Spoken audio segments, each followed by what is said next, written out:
दोस्तों नमस्कार। दोस्तों मैं यूपी से बोल रहा हूँ। दोस्तों अभी हाल ही में कई एग्ज़ाम्स हुए हैं जिसमें कुछ विवाद उत्पन्न हुए हैं, विवाद देखने को मिला है। जैसे रेलवे ग्रुप डी और अभी 2018 कांस्टेबल भर्ती, ठीक है। ऐसे कई एग्ज़ाम्स हुए हैं जिसमें कुछ ना कुछ कोई ना कोई विवाद जरूर रहा है। जैसे सबसे बड़ी विवाद रहे हैं नॉर्मलाइजेशन को लेकर, ठीक है।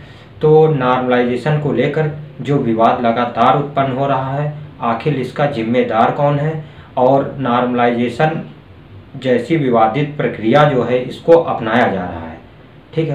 पहले जो नॉर्मलाइजेशन होता था वो 4 से 6 नंबरों का होता था, लेकिन आज का नॉर्मलाइजेशन जो हो रहा है वो 30-30, 40-40 नंबरों का नॉर्मलाइजेशन हो रहा है, जिससे पूर्णांकों का पर बहुत बुरा असर देखने को मिल रहा है। नंबर एक बात, 100 में 111 नंबर क्या संभव है लाना, यानी 100% में 111%।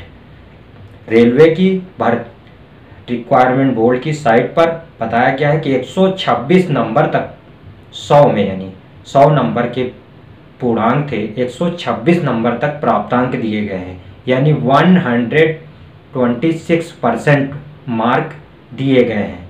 आने वाले समय में इसका क्या मतलब निकलने वाला है, इस बात को आपको ध्यान देना होगा, इस बात को आपको सोचना होगा, इस बात पर आपको मंथन करना होगा। नंबर एक बात कि जब आप अपने आने वाली पीढ़ी को क्या बताएंगे, क्या संदेश देंगे, कैसे प्रेरित करेंगे उनको।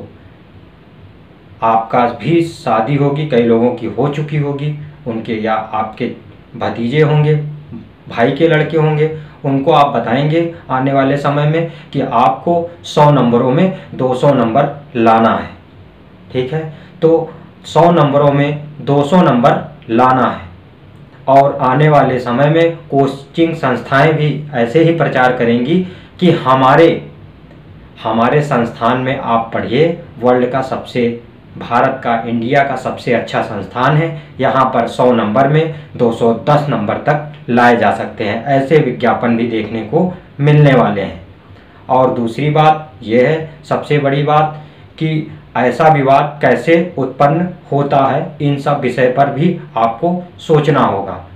कैसे सोचना होगा दोस्तों?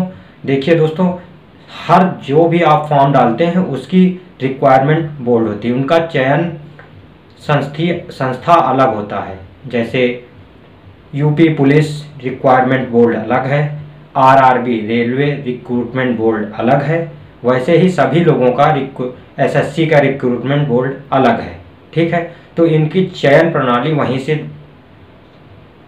प्रदर्शित की जाती है, वहीं से देखी जा सकती है चयन प्रक्रिया कैसे क्या होता है। लेकिन एक विषय ये भी है कि प्राइवेट कंपनियों को टेंडर दिया जाता है। जी हाँ दोस्तों, प्राइवेट कंपनियों को टेंडर दिया जाता है, और प्राइवेट कंपनियां ऐसी हैं कि जो लगभग सभी एग्ज़ाम करा रही हैं, और सभी एग्ज़ाम्स में विवाद है, चाहे जो एग्ज़ाम्स हो, सभी एग्ज़ाम्स में इसीलिए विवाद है, क्योंकि प्राइवेट कंपनियां जब एग्ज़ाम कराती हैं दोस्तों, तो कहीं ना कहीं ये संबंध जरूर होता है कि फिर रिक्वायरमेंट बोर्ड का क्या मतलब, जबकि रिक्वायरमेंट के बाद पुलिस प्रशासन है, डीएम है, एसडीएम है, मजिस्ट्रेट है, हर सारी व्यवस्थाएं हैं, तो प्राइवेट कंपनी को टेंडर क्यों?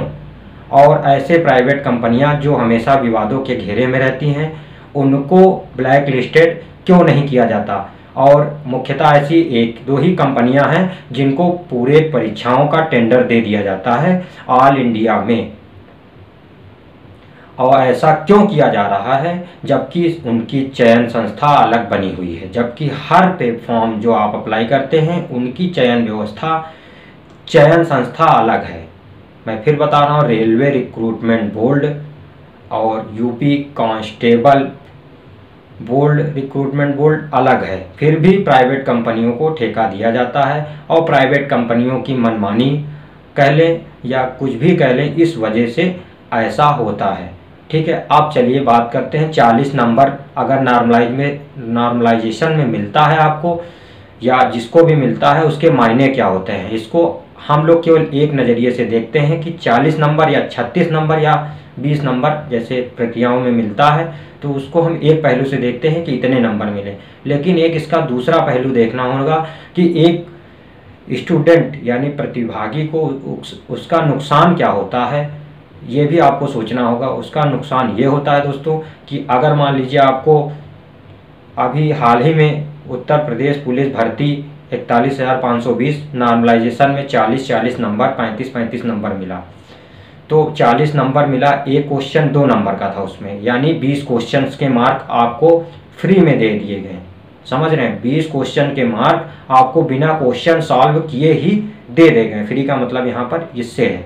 तो 20 क्वेश्चन का मार्क जब आपको ऐसे ही दे दिए गए, यानी 20 क्वेश्चन आप सॉल्व करेंगे तो कम से कम एवरेज में आपको 20 मिनट लगने वाला है। और 20 मिनट में आप जब 20 क्वेश्चन सॉल्व करेंगे तो 20 क्वेश्चन आपके 100% श्योर सही भी नहीं हो सकते हैं, यानी आपके 22 से 23 क्वेश्चन यानी 18 क्वेश्चन सही होगा, यानी 22 से 23 क्वेश्चन का आपका नुकसान होगा।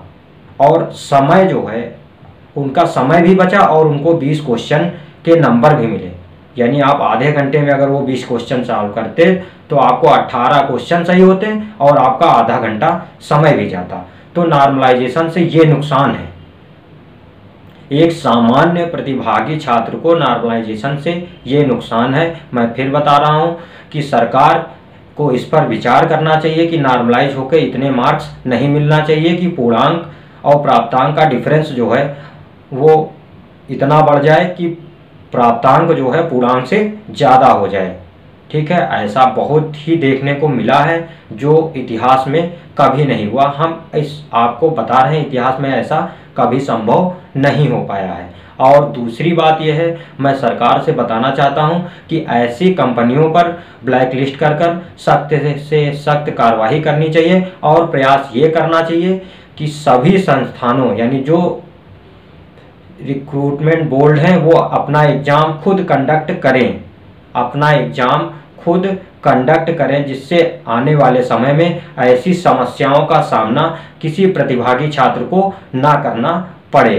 क्योंकि रिक्रूटमेंट अगर स्वयं संचालन परीक्षाओं का करेगा तो बहुत ही ज़्यादा बेहतर तरीके से करेगा, क्योंकि प्राइवेट कंपनियां ऐसा इसलिए भी करती हैं, कहीं ना कहीं इनका कुछ स्वार्थ भी हो सकता है, इसको नकारा नहीं किया जा सकता। तो दोस्तों अब आपको तय करना है कि आप क्या निर्णय लेते हैं इस पर, और अपनी बात सरकार तक पहुंचाने का उचित माध्यम बनिए। और अगर बातें अच्छी लगी हों तो वीडियो को शेयर कर दीजिएगा और हमारी आवाज़ भारत सरकार और संबंधित सरकार के जितने भी अधिकारी हैं सबको पहुंचाने का प्रयास करिएगा दोस्तों।